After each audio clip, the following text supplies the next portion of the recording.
Welcome to our channel. Today we how to transfer your CTA button design into responsive components. Quick tutorial step by step clearly. Begin by gathering your design files for the CTA button. Open your preferred design tool, such as Figma or Adobe XD. Select the CTA button design you wish to convert.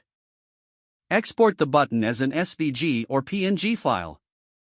Now, open your code editor and create a new component file. In your component file, define the structure of your button using HTML. Use the button tag for your main button element.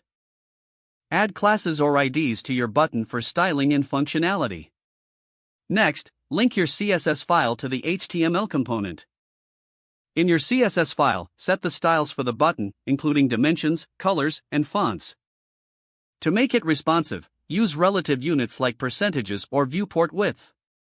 Add media queries to adjust the button size for different screen resolutions. Test the button on various devices to ensure it looks great everywhere. If necessary, adjust your CSS to refine the design. Now, integrate the component into your main project or web page. Ensure that all links and actions are properly connected. Finally, preview your changes to verify the button's functionality and responsiveness. If the page does not load, refresh the browser or try again in a private or incognito window. Make sure you are using the correct email address, then retype it carefully to avoid small typos.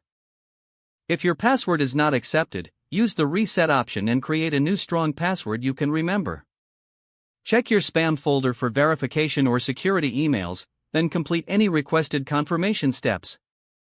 Enable two-factor authentication if available to improve account security and reduce unauthorized access risk.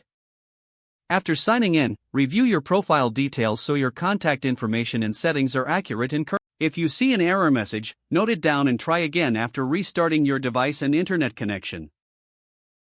Log out when you finish, especially on shared devices, to keep your account and payment information secure. If the page does not load, refresh the browser or try again in a private or incognito window. Make sure you are using the correct email address, then retype it carefully to avoid small typos. If your password is not accepted, use the reset option and create a new strong password you can remember. Don't forget to like this video and subscribe to our channel for more step-by-step tech guides.